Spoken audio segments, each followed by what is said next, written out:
Hey everyone, it's your favorite podcaster, Deepak. And again, this is a new episode of Sales Uncharted. Always promise you that I'm going to go out there into the deepest wilderness and find people that when you listen to them, you're going to say, Deepak, what was unique here? But I'll tell you, just hold, just listen, and it'll come to you. So, everyone out there who is a salesperson, you typically know that I'm going to find something very different, bring it to you, and allow you to see sales from a different perspective. I'm super excited. I have with us today Ted Kopecko. And Ted, I hope I'm getting the name correct there. You I did. bumped into Ted's book and I say this finding joy. And to be honest with you, my first reaction was, I have enough of joy.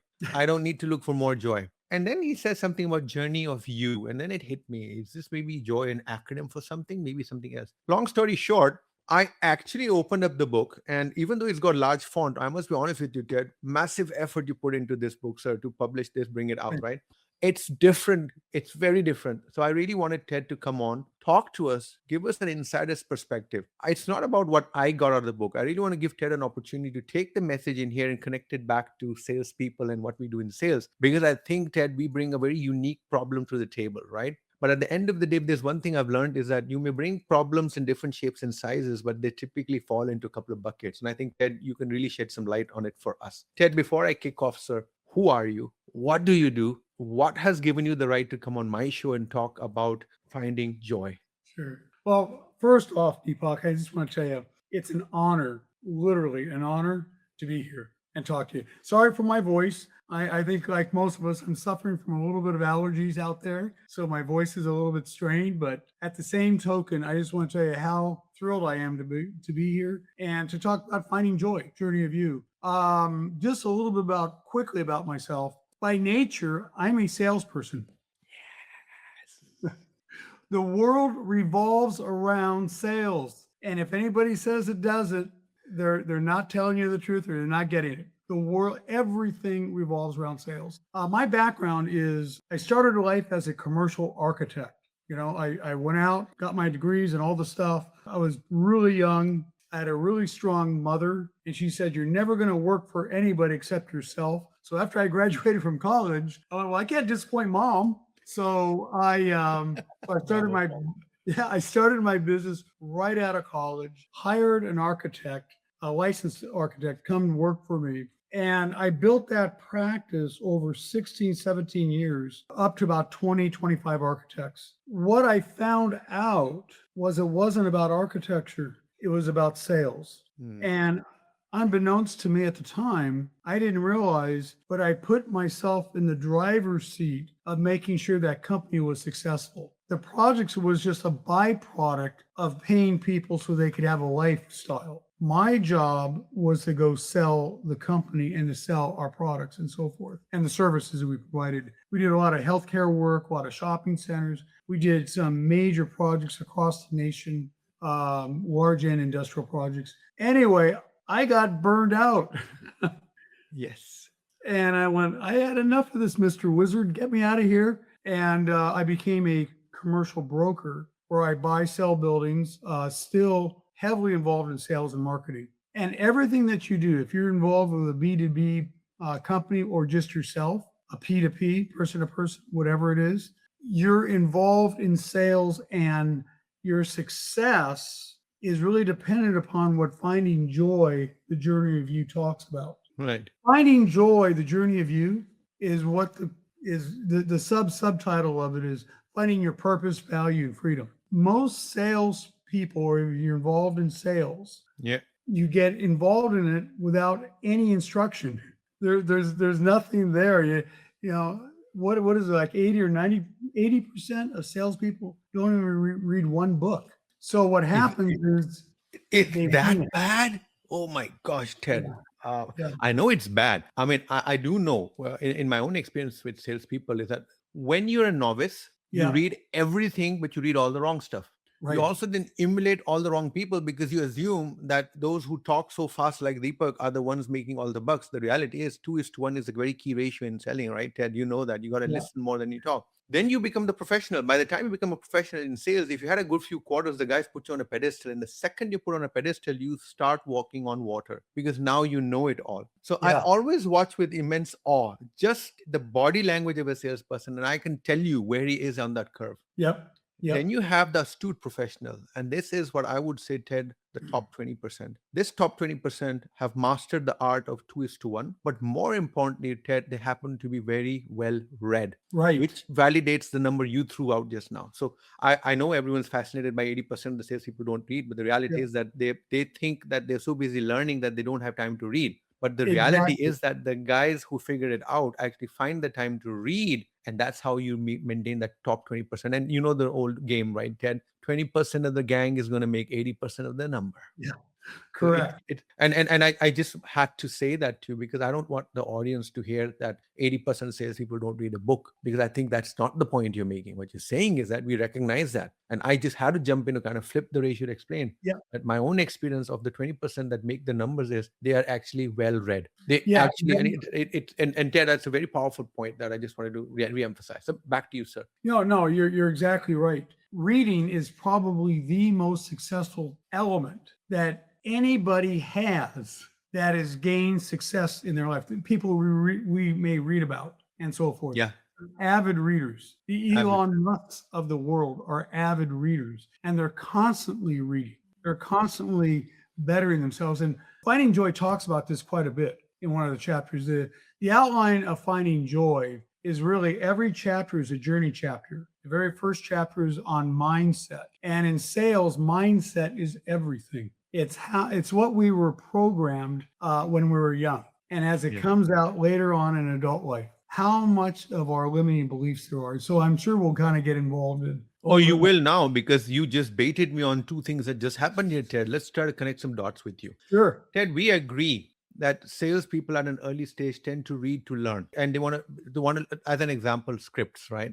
I'm not a big fan of scripts. I must be honest with you, Ted, right? Because in my opinion, the biggest problem with the script, and now you're going to tell me what English are you using, Deepak? The biggest problem with scripts is that only one party knows them. Your buyer never does. Right. And people miss the point when I try to explain that to them. What I'm trying to explain is that when you are on a drama or on a stage and you have a script, because that's the reading they do.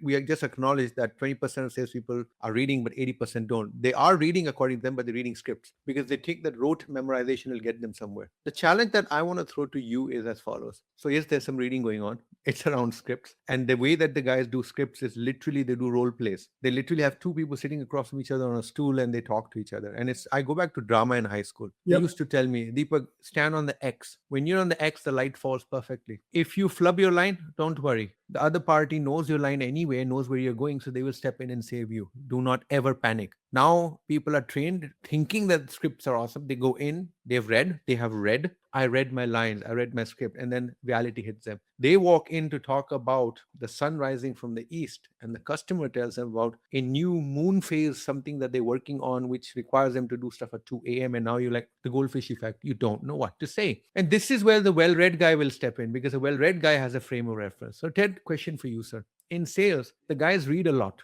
when they start, but it's actually just reading about scripts and reading about process and reading RFPs to respond to RFPs, right? The real problem that I sense is that the guys have become adept at reading and doing the rote mechanics. But the reality is that the real system that they really need to focus on, that they really need to learn or read, is performance is a mindset. And when I was reading your book, I actually realized that this mindset thing is where I wanted to plug and play with you a little bit. What do you mean when you say that performance is a mindset?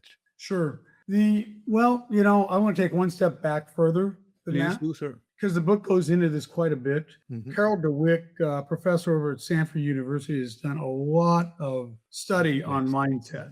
And the Growth book, mindset, growth mindset versus fixed mindset and so forth. And the book actually opens up and talks about mindset, because one of the questions I had in sales is is there something I'm missing? Is there some way I can perfect my message to get more yeses and less nos? And Have you figured it out yet, Ted? Because I would love to buy that essence bottle that you have and drink a couple of shots from it. Please. Yes. yeah, Great, Ted. what I've determined was it really comes down to our mindset. It comes down to, and I'm going to really pull back the pages here, back to when we were kids. And Yes. Carol DeWick talks about this quite a bit. What we were programmed, what was downloaded in our cerebral hard drive to make us the person that we are today. So if you were taught to avoid risk, if you were taught to, make sure that everything is in a safe zone, Yeah. if you were taught And this is probably the biggest one. If you were taught to work your life away, if you were taught to be a worker bee in life, what that did is that removed our entrepreneurial spirit. And sales is everything about entrepreneurial spirit. Yeah. So in sales, and I want to get back to your question. In sales, your performance is driven and I think this is the answer to your question. Your performance is really driven to how you perceive the direction you're moving in. What is the value you're giving? How committed are you to understanding that value? That value. Yeah. Okay. And all that goes back to mindset. If your mindset is, like I said, is avoidance, then you're going to not pick up the phone when it's And 10 can we pounds. double click on that? Can we double click on that? Because I think what you're saying is very interesting, because I really want the audience to understand one thing. I want them to lean in on this one. When I go back to my own childhood and my own upbringing, one of the things I struggled in sales very early was the fact that I hated having pricing conversations, because the way that my parents had told me that, money, money, money, money is not a good thing to keep talking about money. And to me, it was, and also they used to tell me, look, we are a middle income family, we're a middle class family, we live month to month. You need to get those habits that always preserve money. So when I was selling, my boss once asked me, and this is Ted, when I realized for the first time, he said to me, I get the feeling that you don't believe the value of your own product. When you are talking about the price of the product, I just look at you and I know that you are anticipating sticker shock. But he says, but if you're anticipating sticker shock, then your words should be very different early to ensure that there's no sticker shock. But your words didn't change. You knew that sticker shock is coming, but you allowed the self-fulfilling prophecy to occur that my price is too high. So I said to him, what hocus pocus are you talking about? But I actually walked away and I thought about it. And Ted, as you put the words together, I would actually encourage people to dig deep into the point you're making over there, because I really think we actually underestimate the head trash, the nonsense, whatever is coming from wherever baggage, right? So in my case, believe it or not, I had a near death experience where I fell over a cliff, got caught in some bushes that held me up. Wow. Below me, 300 yards down, is the blue ocean and rocks.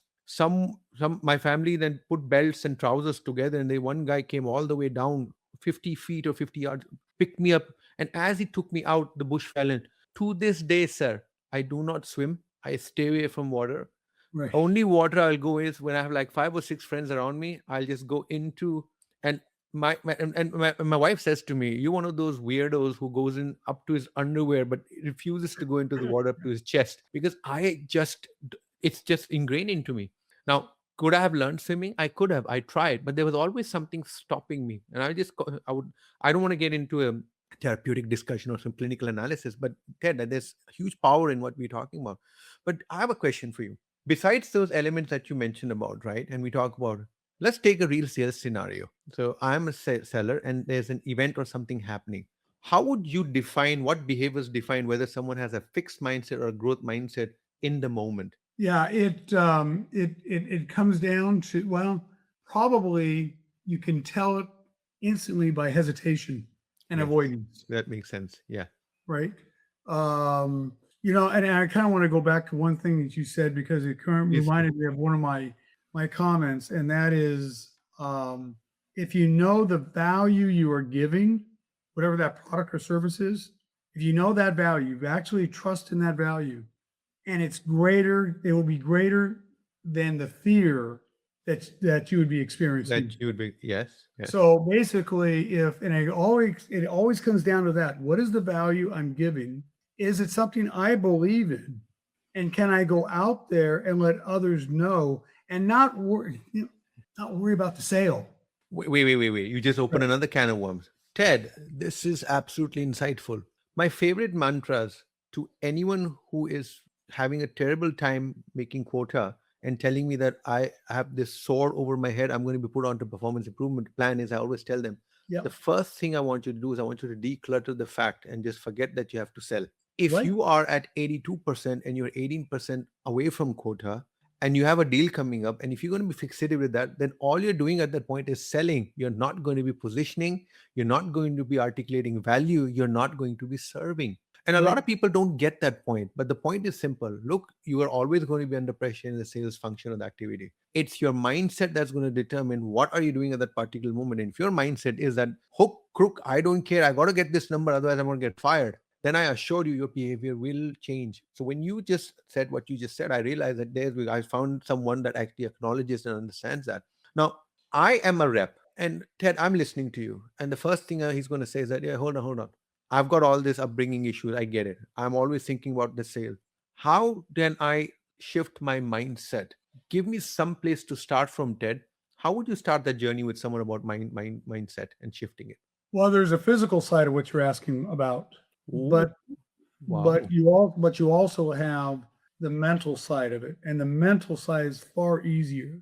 And again, it goes back to what we just said. Understanding the value of what you're doing is creating for others. If you can if you can create value to others, you'll become valuable in a process. These are just not This platitudes. is interesting. This is interesting. Keep going, Yeah, Ted. this is real sales. And where most people fail in sales is like what you just said. They're thinking so much of I just got to get this one more deal. Perfect yourself. Don't worry about the deal. The deals will be there. Create the value of whatever that product is, whatever that Y- service is. If Yeah. you're a pharma rep or whatever you are, go in with value and education. The sales will be there. They'll see your heart. And that's what starts changing your mindset. Because most of us didn't get this memo.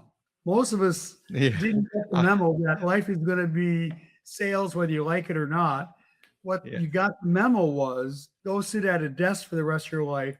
And at age 65, right? At age 65, put on an orange apron or a blue vest and go work at Home Depot or Walmart. Because okay, this is so. My ex-boss used to tell me, Deepak, what you do now sitting at your desk is going to define whether you're going to die at your desk or not as well. I said, what does that Yeah. mean? He said, at age 65 you need to figure out that the work and that you're doing today will deliver those dividends to you, that you at 65 you're not at Home Depot, nor at your desk, where if you die 2 days later only the people find your body because there was a foul smell in the air.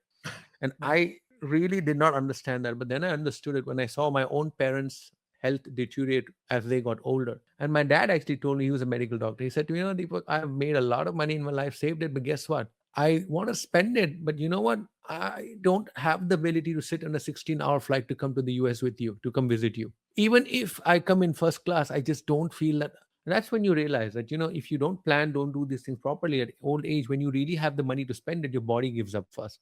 So at age 65, I definitely don't want to be at Home Depot. But this was a bit of an aside. But coming back to Well, our no, no, conversation, no, no, no slam on people working at Home Depot or no, no, Walmart. no slam. I'm simply saying that. I'm glad there's jobs out there for those. And you know what's interesting? Those people didn't do anything wrong in their life. Yep. What they didn't have was the entrepreneurial spirit to move forward, have a growth mindset. What they Yes. had was more of a fixed mindset in life.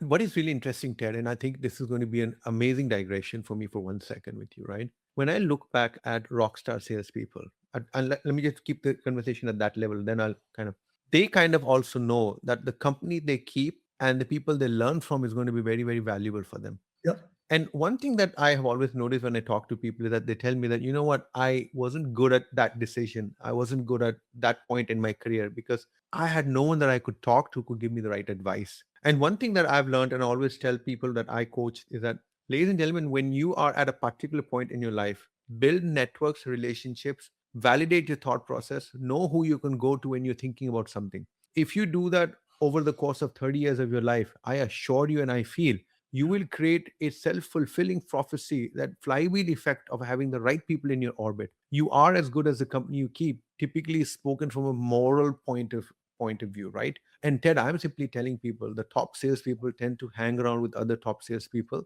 They tend to be absolute sponges of absorption. He will watch another rock star rep and then come back and change his technique just to be, because he saw something that he realized is awesome. Yeah. That growth mindset is the single reason why you have this huge delta. You got a handful of sales guys making the $1 million, $2 million packages per annum. Then you got this very large spread of people that are just maybe 2x, 3x of the national median, right? And the difference between those people is, you nailed it, is Ted, it's always an entrepreneurial spirit, a spirit that says, I don't have all the answers, but I have an ability to keep sensing and building my own. And I just wanted to share that because I think people get confused. Growth mindset is not just growth mindset, is also being willing to talk to people, learning from that, and then allowing that flywheel effect to kick in. But Yeah. sir, this is going to be fun. Ted, if I could just go back, right? I mean, one of the favorite lines that salespeople tell me is that, hey, Deepak, I'm not a closer. And the second they say that to me, I just have a bad feeling because it's like, again, he's just said something going to happen. I have a question for you. How do you connect the identity comments that you made earlier with someone who makes a statement like, I'm not a closer? Do you buy the argument that if you say you're not a closer, or you think that you are a bad closer, or whatever label you apply, you've already started off on the wrong footing? Well, I'm going to go back just quickly on finding joy. Joy, Yeah. one of the elements of finding joy, and there's four elements. It's almost like they have to be in alignment. One is, we just Yes. talked about mindset. Yeah. The other one is time. Another one is identity slash branding. And the last one is direction, where you're going to. So when someone says, hey, I'm not a closer, that brings up a lot of areas. Number one, limiting beliefs, how they were Yeah. taught when they were young. But Yeah. it really also comes down to your identity. Once you say that, you have already now placed a ceiling on where you can go.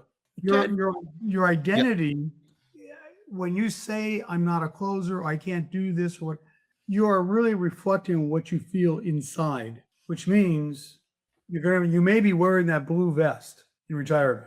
Yeah. So, Ted, question for you though is that, we talking about these four pillars, right? And the one that I would love to pick on all of them for an example, right? But when we talk, and if I were to talk about identity, then the flip to that is that as a salesperson, I have a certain role, right? How do you, using your definitions from the book, differentiate between identity? What exactly is identity then from your point of view? Because when I try to look at identity, I start by saying you have a role. If that's your role, then your persona or your personal aspect is identity. Would you position it in a more articulate, different way so that people listening in can actually understand? Identity sounds like a word that you can throw at people, but my suspicion is that a lot of people actually cannot relate to it or will have preconceived notions of it. How do you define identity then and differentiate it from a role? Two words here. One is identity, which is internal, Yeah, and okay. branding, which is external. Okay, And now I I see what you're doing there. Now I see what you're doing. Okay, yeah, keep going, boss. and I need, the branding is your external. Well, as what I say in the book is, it's what this is going to sound funny. What box of cornflakes are you?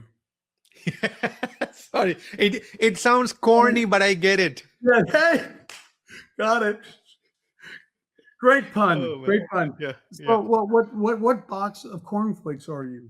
I mean, it's great because people can understand this, because they'll go in the aisle, they'll pick out something, a box of cornflakes or whatever, and they're picking out the identity of that box. So that's the external flavor we present to the world. Your identity is inside. It's what's in your heart. It's what literally is comes out from your mouth, how you speak. How got it. receptive are you? Right. Because identity will reinforce the brand that you're presenting to everybody. And the book really goes really into that. And it In really makes a person introspectively look at themselves. How do I present myself to the world? What is my identity? In sales, your identity kind of needs to be like a lion.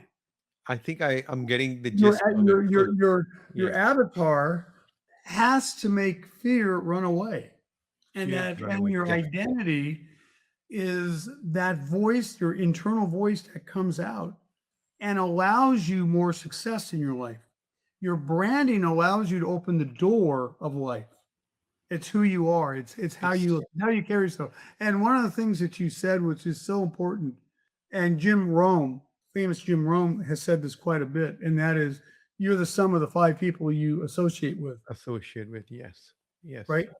Yeah. So if you're in sales, like you said, associate with the top leaders in your company, in your profession, Yeah. right? And they may not be in your company. They may be online. They may be this conversation we're having, right? It's it's perfecting yourself so that you can every day when you wake up, you greet the world with enthusiasm and joy, right? It's If all of us do this in the world, I mean, I really do believe this. This may sound a little corny, but if we all do this, how much of a better world will we be in but it when here's we're the fun spending part, Ted. ourselves to help others to create value for others? I wouldn't disagree. Look, at the end of the day, right? My heritage is I come from an Indian background. I'm born and raised in India, Ted, right? And karma, what you do, what you say is ultimately how the universe will treat you back. Is, I think, a way of the ancients to simply tell us that if all of us are going to focus on positive vibes being sent out, then at some point you got to understand you cannot have negativity coming back when everyone is acting positive, right? In the hope.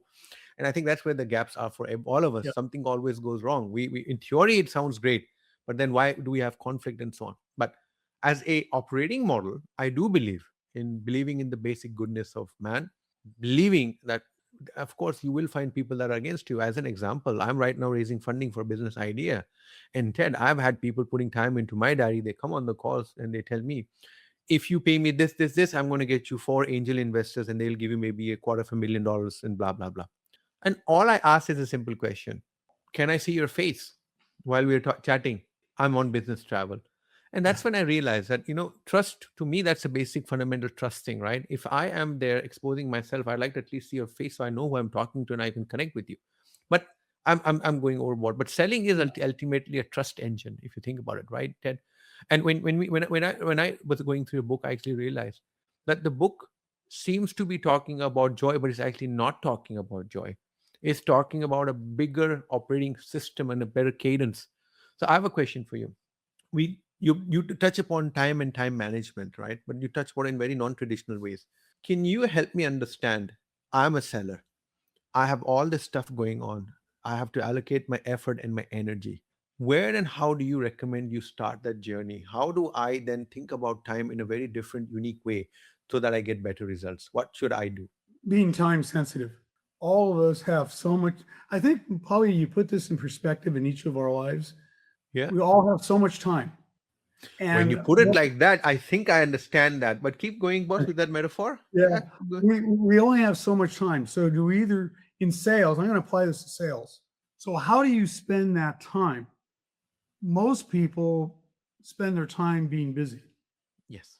Busy is not going to get you to your level of success. So if you start viewing your time as the the more the more the more successful deals I can close within a shorter period of time, what happens? My value of my time goes up. Yes. Your the return on time spent. Yes. Exactly.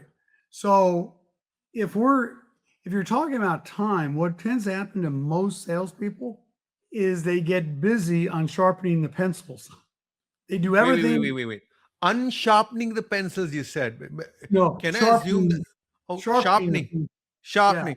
But thank God, because for a second I was like, that has to be one crazy metaphor. To spend time Yeah. unsharpening a pencil. You know how I interpreted that, Ted? Having read your book, I actually thought it's a perverse and inverse way of saying spending time on activities that actually take away capability and value. So if you have a sharp pencil and now you're wasting time unsharpening it, you Yeah. are spending time actually damaging that could be done with that pen. I actually thought that that's a hyper intelligent point you're making, but I still like it. But keep going, Ted. Keep going. Back to you, sir. Well, I mean, it really comes down to being busy or productive.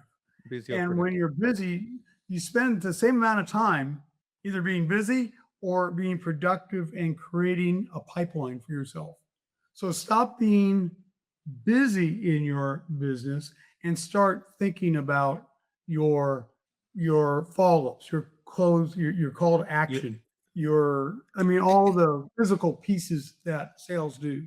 Ted, where do you see salespeople then knowingly, unknowingly spending a lot of time and wasting it? I did hear you talk about look carefully how you're qualifying deals and how much time you're spending on deals, right?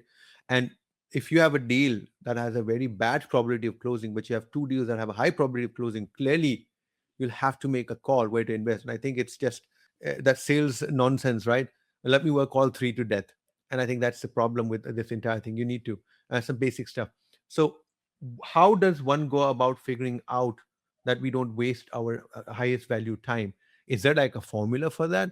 Time spent on items A, B, C compared to time spent on items X, Y, Z. That's a simple criteria to use. Something like a what do you say? The matrix, the Eisenhower matrix or something. Is there like a magical tool that you recommend, Ted? Yeah, the magical tool that I have is, where do I want to go in my direction? Is The this end one of those? result, the Yeah. end result is your direction. Is That's you're on a ship, yeah. and you're directing the course that you're on. Anything that holds you back from that course line is Is news. I get it. This actually requires extreme maturity. Then, so let me tell you a real Yeah, it goes scenario. back to the alignment. It goes Yeah. back to the same, goes back to the alignment of, and we can go much deeper. This in the book does, is mindset, identity. Are you ready to be out there to open up the world? Or how's your mindset? Do you have an open sign on your business, or do you have a closed sign on your business? Right? Time management, time sensitivity. And then the last thing is knowing those three, know that direction, because they are the wheels of your car. And where you're going is, it's finding your purpose, your true value for ultimate freedom in your life. Okay. So if I understand you, Ted, right? Seems like when you brought in the car metaphor, are we simply stating that the wheels are aligned and running in the same direction? Is that ultimately what we're trying to? So, Exactly. so Ted, let me actually make sure that I get you to spill some more candy in the lobby itself, right? Get some more items from you. Deepak, Let's I ask. love you. Let me ask a question, Ted. True story. I'm with a sales guy, and he's saying, the martyrdom that salespeople go through. Oh, me. Why me? Oh, look at all the work I do. Look at, oh, Deepak, you don't know what my life is like. I'm working on 5 deals. I've got 5 bids that are all due on Monday morning. And you know what, Deepak? I will get it done. So I'm asking you now, Ted, what would you want to understand from that guy and understanding how he defines his busyness? How exactly is he going to structure, and what mental model is he using to make sure that he is capable of handling those 5 and delivering what is required of him? What would be a step-by-step breakdown that you recommend to that? And if there's IP involved, I'm begging you to give me 5 minutes for free. Well, something, that example kind of leads into uh, another area here, and that is burnout. Yes, it Because does. when I start hearing that from salespeople, Yeah. they're giving themselves the silent excuse to Yes. stop. Yes. I got 5 deals to go through. Oh my gosh, pours me. I got to get to, something, and find something else. At the end of the day, find something else, because that attitude is going to come out to your clients, and at the end of the day, you're not going to be successful, because your heart is now not in it. You're pushing something. So if I'm reading that example correctly, Yes. Yes. I think you just latched onto something very obtuse, but I like where you're going with this. Keep going, boss. Speak. no, so if the attitude is like sour and poor, then they need to find something else. But Ted, let me They challenge you on this one. they need to.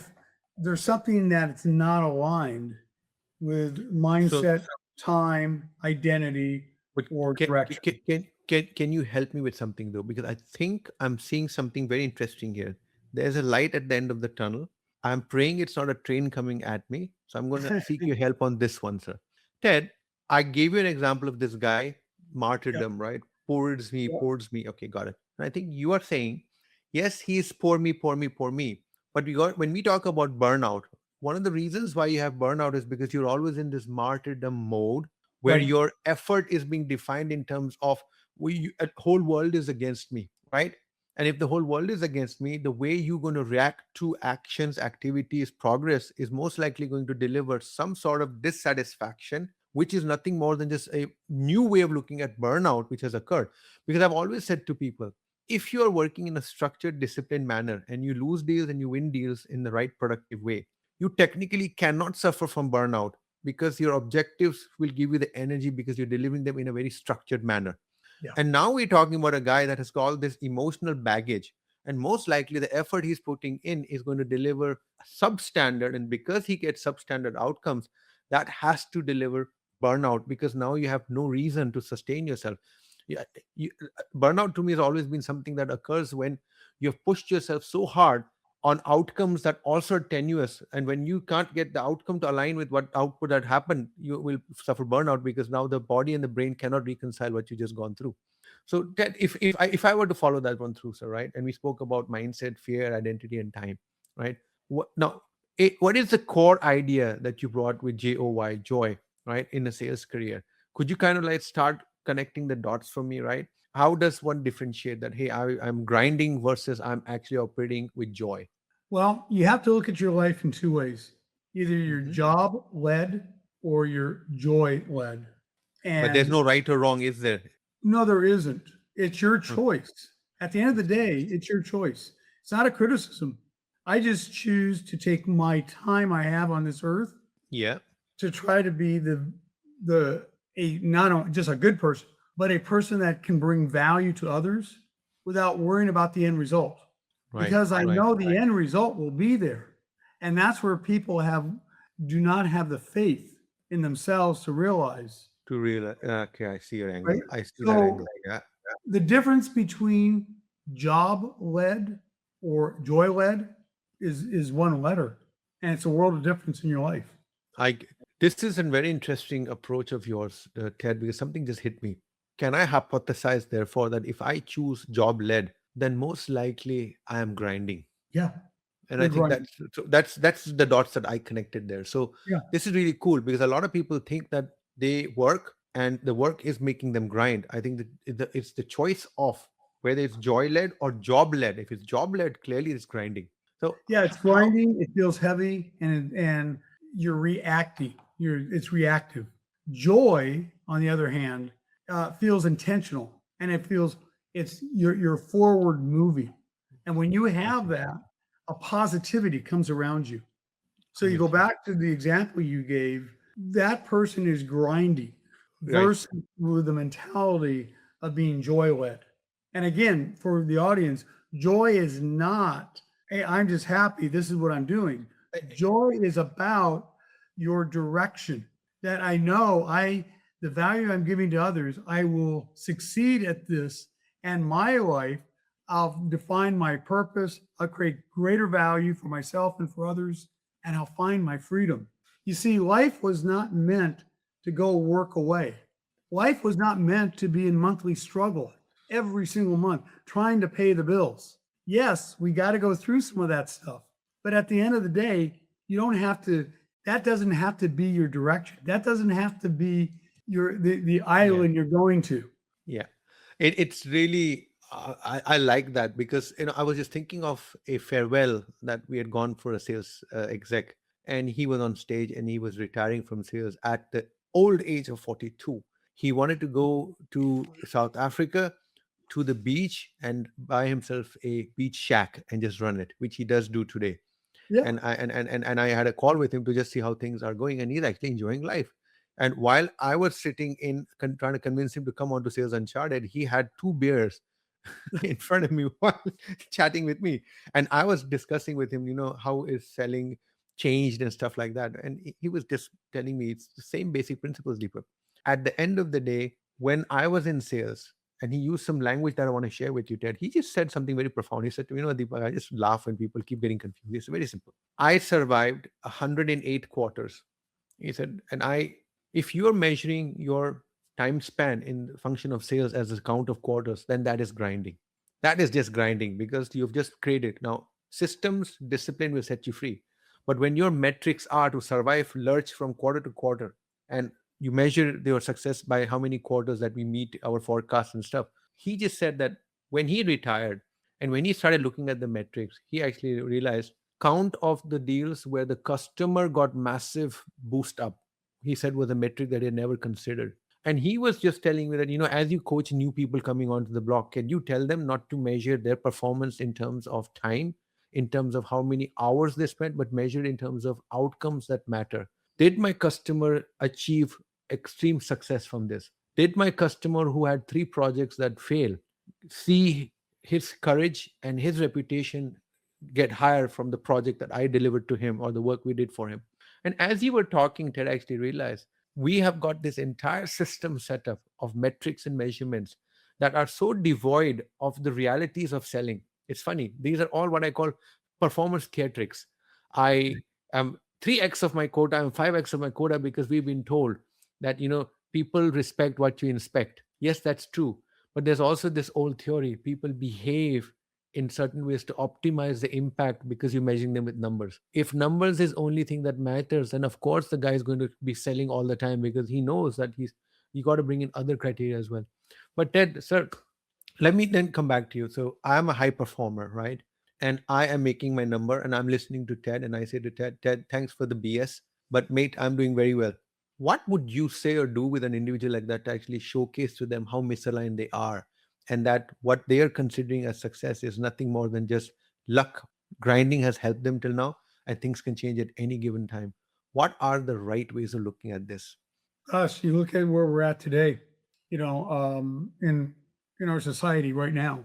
Yeah. So I just want to kind of throw this out there. A lot of successful people who have kind of grind through certain things, and they find themselves in a situation that instantly it can be taken away back away from you. Oh, okay. Yeah. Right. Keep going, sir. And you know, as you were talking, I kept thinking about in my career, what I've gone through and so forth, and what actually started with Finding Joy that took about 3 years to write was a lot of those years I grind, but the success I have is due to the value I gave to others. Yes. Yes. And what you said in the beginning of this conversation has come back 100-fold. That the clientele base I've had has always been with me. Yeah. They've never left me. Which is, And yeah. and I mean, and you know something, when you start doing that, and again, this is all faith. I'm not worried about tomorrow because I know I've already taken care of it. The value I've created for others has created a valuable life for myself and value to those. So I know a lot of this is just like, well, those are just words and so forth. It works. It works. I agree with you, Yeah. Ted. It works. My Have a grand clear mindset, have a growth mindset. Don't be afraid. Fear will always keep you back. Have a strong identity, have a strong belief in yourself, brand yourself properly, right? I mean, make sure and make sure your packaging is well received, especially in sales. You and, know, have a and this, sensitivity to know where you're at in the universe and in time. this Know that your time is valuable, that you only have so much of it. So how do you improve your life and improve the life of the world, people around you? How can you help others to be of value to them, right? And then at the end of the day, have a direction for yourself. Have yeah. that island that you're going to, that you're steering towards. And I sincerely hope that, Ted, your book is shining like a little beacon there, making sure that here be dragons, here be rocks, but here's an island and here's a channel. Come on through, mate. Ted. Well, I appreciate this a lot. The book has done really well. It went to #1 international bestseller, and believe me, I'm not touting my own horn when I say that. There's a higher authority here that I believe that has inspired this, so that it can go out to others to give them the opportunity to take a stop in their life and go, is this the direction I want to lead? Is this And I the direction I want to lead it or go to? Yep. And I think this is Ted, the way that I like to start wrapping up this segment, right? Is Ted, the book is unique, the book is different. The book's title of Joy gives a feeling that this is about some positivity, something, happiness. And by the way, I named my consulting firm Jabulani, and Jabulani actually means joy or rejoice in Zulu. Yay. So for me, it's a huge bias. I mean, I see anything with joy on it, I Right. got to go and pick it up. But here's a question for you. I actually was trying to do a review for the book, Ted, and I couldn't find the book on Amazon. Where can readers find your book, sir? Or did I miss it? Well, no, it was on Amazon. Amazon had some issues in the last few weeks. I don't know if you knew that or not.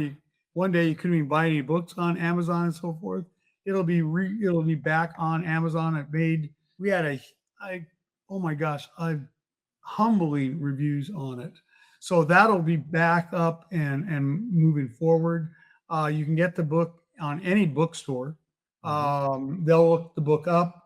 Dale Uh, or it's Barnes and Noble or whatever yeah, you call it. Barnes and Noble and so forth. So If yeah, I but if I do not find it on Amazon, do I go to your publisher, bestsellerpublishing.org? Will it be no, available you there can or do anywhere that, else? or you can go to findingjoy.us, which is the book's website. Findingjoy.us. Got it. Correct. Got it. Okay. And if you go there, you will get a free workbook, which It's is really very very funny. I was cool. about to ask you that Ted, when you hear books like this, right? When people write books like this, typically with the world is now in TLDR, what I call permanent cliff notes mode, right? Yeah, So and workbooks, I have found them to be very powerful. Look, honestly, Ted, I hate journaling. Just FYI. But a workbook associated with a book like this, I think, is extremely powerful because it's not journaling per se. It's actually more of thinking in a structured manner in a simplified way that takes you through the book in a way that you'll actually enjoy and understand. Is right. that something that can be bought separately, or do I just, if I Oh order no, the book, I it's will get it actually with? yeah, it's actually free. Okay. So you can download it. It's a serious workbook. Okay, it's not just like Finding Joy is a serious book because I got to be honest with you. I'm a little jaded on this because most of the books that are coming out today are AI driven. Yes, yeah. Yeah. And I always tell people Finding Joy is is I believe is one of the last human written books, right? No, I Because could tell because you, when we were writing this was before AI, right? yeah. So, but anyway, but no. So it comes with a workbook. The workbook, and we're going to be setting this up. If anybody can complete the workbook, and it's a serious workbook, it's about 80 pages. Um, you will get a joy diploma, a journey of you diploma. We'll send that to you. Oh, I mean, it's kind of like for bragging rights, but but it is an accomplishment, right? I'm with you. To You're complete the taking 80 serious, pager. Yeah. yeah, you're taking serious your So, life so and can I ask a dumb question? Because there are some people on this call who are going to try to be too smart. They're going to say, aha, I'll just go download the free guide. I don't need the book. Is that a true statement? Or I know, of course, we would like no, people to read the book, but can the you guide got to stand read alone help in someone? order. And no, it doesn't stand alone. So in Got it. order to, yeah, so the workbook goes to each chapter, and every And chapter in Finding Joy is a journey chapter, such as the journey of mindset, the journey of change, the journey of time. Right, yeah, we're all yeah. time vendors of our own time. Yeah. The journey of failure, the journey of success. There's like 12 or 13 chapters in the book that go Which through. have a con- connection back to the guide. Ted, I have Yeah, a question for you. What's next on your horizon, boss? Are you writing something? Or yeah. are you There's still like basking in the glow of finding joy? no, I'm joyful, Deepak. something. I'm just grateful that the book is done as well as it has. It's obviously hit a nerve to many people. It's letting them stop for a second and assess where they want to go. So that's why Finding Joy is so important. Um, this took a lot of effort. It's almost like it Yeah, was. you said I, 3 years, right? I don't want to get in trouble when I say this. It's like giving birth. For the You got a in lot of trouble, women, boss, because I assure you, my wife will be the first one to tell you, you have no clue what you guys are talking about. Because we've actually had intensive conversations on this, Ted. And I tell you one thing, I am not going down this rabbit hole ever again. But Ted, You're on your own, Ted. but I have a suggestion for you as we approach the 1 hour mark. Believe it or not, we've been talking Yep. 55 minutes. Wow, I can't believe it. No, it. So Ted, clearly this is a book that's not small, not short. I like the idea of a study guide, and my recommendation to everyone would be to get the book and get the guide at the same time. As I was flipping through this, some of the things that like, to be honest, I can see why you did the guide, because I just opened any page as an example, and here's a question: how vital is your outward identity?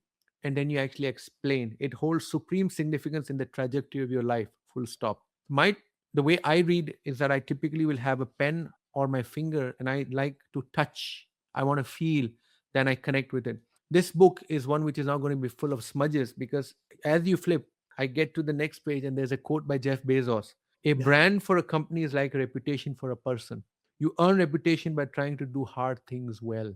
That one sentence contains so many nuggets that you have to hesitate and ask yourself, wow, what is going on here? And you spoke about branding quite a lot. I would argue, sir, to you, part two for me, a dream come true for me for this book would be actually you picking up, calling 20 or 30 people that have given reviews and saying, can I interview you and you tell me what did you learn, apply, and what did you feel? So that you can then have, I don't know how to say this too, but a reverse validation. I would love for some very, I mean, I would love for someone to say to me, hey, Deepak, could you tell us about your experience reading the book and which parts of the book did you like and what did you implement from it? My call out to salespeople is something very, very simple, which is the book is actually full of a lot of, and I don't know the right word, aphorisms, slogans, but you actually put the effort to explain and where the slogan comes from. So what I've done now is I've just flipped the book to the next section, right? And here's something that really cultivate daily gratitude. And I know that works. I get emotional when I hear that, because if I look back at my own career and I look at the people that gave me the courage to break through something or to just hold the course, I have immense gratitude for them. But then you go on to say over here is that if you focus giving thanks, a daily prayer to people around you, thanking for people for your health, family, possessions, and talents, I would say that there's a lot of spiritual aspect to it, even though you did not get to it. I think that in this conversation, at the end, somewhere in the middle, you did say that there is some, there's a higher, I think you didn't even use the word power, but you just alluded to maybe it was your faith, maybe it's your spirituality. I don't know. But I felt that the book contains a lot of information and material that an extreme pragmatic salesperson could actually read. And even I honestly believe this, an atheist will get joy from this book also. No pun intended. Well, thank you. Thank My you. pleasure. Well, we're all brothers and sisters here on earth. And I look at all of us as just different packaging. Yes. I We and I always say, the God or your higher power has given you all the dots in your life.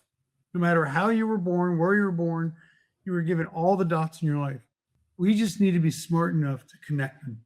Yes, You know, I would not disagree with you on that one. And I you know, and one thing that my mom used to say, Ted, was that human beings get all these dots, then they spend a truckload of time trying to make sense of the dots, connecting them. But they apply incorrect frameworks, and this is why this book is so profound. It's not just connecting dots by random chance. You're actually saying here are certain things that you can actually use and frame of references that allow you to see the patterns that you otherwise may have missed. right, Sir, right. thank you very much for your effort, Ted. I'm It's going to been an say honor. goodbye. My, I got to say, it's been a great honor. Thank you. my pleasure. Take care.